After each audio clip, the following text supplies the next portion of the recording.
कल बाजार में शेयर मार्केट में भारी गिरावट देखने को मिली थी और कल की भारी गिरावट के बाद आज शेयर बाजार मामूली बढ़त के साथ बंद हुआ है। सेंसेक्स फिर से 73,000 के पार पहुंच गया है, लेकिन कल आई सुनामी से बाजार में दहशत से बाजार अभी भी उभरता हुआ नहीं दिख रहा है। शेयर बाजार कल उच्चतम स्तर से ऐसा गिरा कि एक झटके में निवेशकों के करीब 14 लाख करोड़ रुपए सुहा हो गए।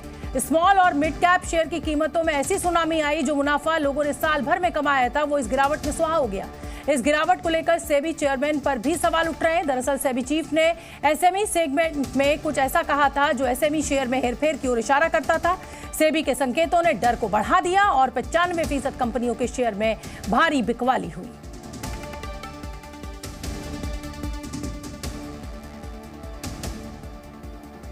और अब हमारे साथ जी बिजनेस के एडिटर अनिल सिंघवी जुड़ रहे हैं। हम उनसे ही जानेंगे कि आखिर शेयर मार्केट में बीते दिनों आए भूचाल की क्या वजह रही। सिंघवी जी, पहला सवाल आपसे यही है कि भारतीय शेयर बाजार में उठापटक क्यों मची? आप जानते हैं इसमें मिडिल क्लास बहुत इन्वॉल्व होता है। आजकल युवा जिनके पास नौकरी नहीं है वो इसी बाजार में अपनी किस्मत आजमा रहे हैं। बिल्कुल, और बाजार में रिटेल इन्वेस्टरों की जो भागीदारी काफ़ी बड़ी है और ये रिटेल इन्वेस्टर्स ज़्यादातर मिड कैप स्मॉल कैप यानी छोटे शेयरों में पैसा लगाते हैं, क्योंकि बड़े शेयर खरीदने की उनकी ताकत और समझ कम होती है, तो उन छोटे शेयरों पर ज़्यादा पैसा बनाने की उम्मीद में वहाँ पैसा लगाते हैं। अब हुआ ये कि अब तक पिछले एक साल से ये छोटे और मझोले शेयर बड़ी तेज़ी से आगे बढ़ रहे थे, लेकिन पिछले कुछ दिनों में 5-7 दिनों में बड़ी तेज़ गिरावट होती दिखी। ऊपरी स्तरों से स्मॉल कैप इंडेक्स 15% टूट गया, मिड कैप इंडेक्स 8% टूट गया। आमतौर पर एक बड़ी तेजी के बाद प्रॉफिट बुकिंग इसे माना जाता है। दूसरा ये कि मार्च के महीने में बैंक्स और ब्रोकर्स दोनों अपनी जो फंडिंग होते हैं उसे कम करते हैं, थोड़ा एडवांस टैक्स के भी पेमेंट होते हैं, लिक्विडिटी की समस्या होती है, कई सारे प्रमोटर्स और फंड अपना स्टॉक डॉग डील्स में बेच रहे हैं। ये सब छोटे मोटे कारण है, लेकिन जिस कारण से बड़ी गिरावट आई है उसमें 2 वजह मानी जा रही। एक, सेबी चेयरमैन ने ये साफ साफ कहा है कि कई सारे एसएमई आईपीओ ऐसे हैं जहां पर अनाप शनाप और सब्सक्रिप्शन हो रहे हैं, अनाप शनाप तरीके से उनके शेयरों के दाम बढ़ाए जा रहे हैं। और दूसरा ये कि जो म्यूचुअल फंड्स के हैं, जो लिक्विड जो स्मॉल कैप और मिड कैप शेयर जो फंड चलाते हैं, जो बाजार में पैसा लगाते हैं, एमफी जो म्यूचुअल फंड्स की संस्था है, उन्हें निर्देश दिए कि आप जाइए बताइए इन म्यूचुअल फंड्स को कि बहुत ज़्यादा पैसा इन छोटे शेयरों में ना लगाएं। कभी रिडम्पशन आ गया, कभी म्यूचुअल फंड के इन्वेस्टर्स ने पैसा वापस निकाला तो बड़ी समस्या हो सकती है। और इसलिए सेबी ने ये कहा है कि इन म्यूचुअल फंड्स का स्ट्रेस टेस्ट किया जाए। अगर 25% या 50% इन्वेस्टर पैसा निकालने के लिए वापस आ गए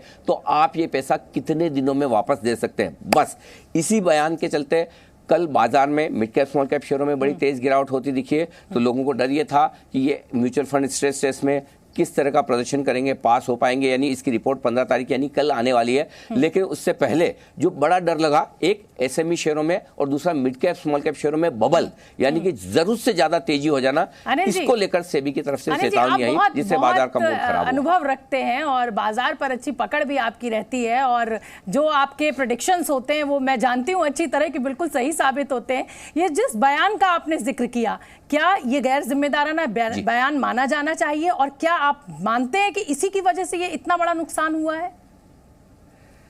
देखिए, नुकसान के पीछे बड़ी वजह तो ये है कि सेबी की तरफ से चेतावनी के छोटे मझोले शेयरों में, एसएमई आईपीओ में जो अनाप शनाप तेजी चल रही है, अनाप शनाप ओवर सब्सक्रिप्शन आ रहा है, इस पर लगाम लगनी चाहिए और लोग सावधान हो जाए।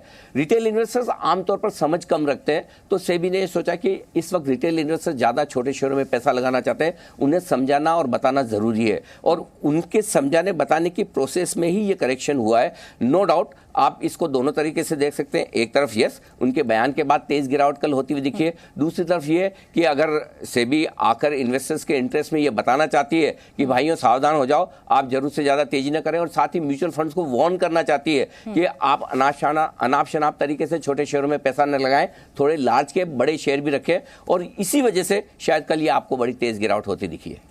अनिल जी, अब मेरा सवाल आपसे ये है कि क्योंकि मैं ट्विटर पर भी देख रही हूँ, सोशल मीडिया पर भी बहुत हलचल तेज हो गई है, मार्केट का अब आगे क्या होगा? क्योंकि आज भी देखा जा रहा है बहुत मामूली बढ़त हुई है और कहा यह जा रहा है कि साहब जो डर है कल का वो अभी भी बरकरार है और इसीलिए निवेश हो रहा है, खरीद फरोख्त जो है वो बिल्कुल रुकी सी हुई है। तो स्टेबिलिटी की उम्मीद हम कब तक कर सकते हैं? देखिए, अगर आप हर रोज देख रहे हैं तब तो ऊपर नीचे चलेगा। ये मार्च का महीना मुश्किल से निकालना है, इसमें कोई डाउट नहीं है। थोड़ी तेजी भी होगी, थोड़ी मंदी भी होगी, लेकिन जिन लोगों का व्यू अगर 3 महीने, 6 महीने, साल, 2 साल का है, उन्हें कहीं कोई चिंता करने की जरूरत नहीं। रोज कोई mid cap small cap index 5-5% घटने वाले नहीं है। आज भी एक स्मार्ट रिकवरी हुई है, स्मॉल कैप इंडेक्स में 3.5% बढ़ा है, मिड कैप इंडेक्स 2% बढ़ा है। तो जो पैनिक था, जो बड़ा डर था, और जो कल ये सारे चीजें एक साथ आने से कल जो तेज गिरावट हुई है, उससे काफी रिलीफ आज मिली है। कई सारे स्टॉक्स आज 10 से 20% वापस बढ़ गए, लेकिन इसका मतलब ये नहीं कि आप पूरी तरह से खतरे से बाहर है। मेरा ये मानना है कि अगले 15 दिन आप थोड़ी सावधानी रखें, अच्छे क्वालिटी के शेयरों की लिस्ट बनाकर रखें, जो आप खरीदना हमेशा चाहते थे लेकिन जिनके भाव अनाप शनाप बढ़ गए। कंपनियां बढ़िया होनी चाहिए, वैल्यूएशंस ठीक हो, वो लिस्ट बनाकर रखिए। अगले 15 दिनों में बाजार आपको बढ़िया मौके देगा खरीदारी करने के, इन्वेस्ट करने के। मेरा ये मानना है मार्च का महीना इन्वेस्टमेंट के लिए सोचना चाहिए, और अगले 2-3 महीनों में ही आपके अच्छे पैसे बनने की उम्मीद है। सो स्टेबिलिटी आ जाएगी। मार्च तक का महीना आपके लिए मुश्किल है। मैं बिल्कुल आपसे सहमत हूँ। अभी दफ्तर में कुछ लड़के मेरे साथ थे और ये हुआ कि साहब, पता नहीं, मुझे नहीं पता टेक्निकली नाम लेना चाहिए या नहीं, मैं तो अलग क्षेत्र से आती हूँ। उन्होंने कहा कि साहब अडानी खरीद लीजिए, अभी अडानी गिर रहा है, अडानी खरीद लीजिए, ये तो जरूर बढ़ेगा। ऐसे उन्होंने अंबानी, मतलब कई सारे इस तरह के बड़ी बड़ी कंपनियों के नाम लिए। तो क्या आपका इशारा इसी ओर है कि जो सेफ निवेश है उसको करिए, उससे फायदा होगा? देखिए, मैं सबसे पहली चीज तो ये कहूंगा कि बेहतर है म्यूचुअल फंड्स में पैसा लगाएं, जहां पर आपको ये सोचने की जरूरत नहीं कि मैं क्या खरीदूं क्या नहीं खरीदूं। जो प्रोफेशनल फंड मैनेजर है वो आपके ब्याह पे पैसा लगाएगा। दूसरी बात, कभी भी ये फॉर्मूला न बनाए कि ये बहुत गिर गया इसलिए ये खरीदूं।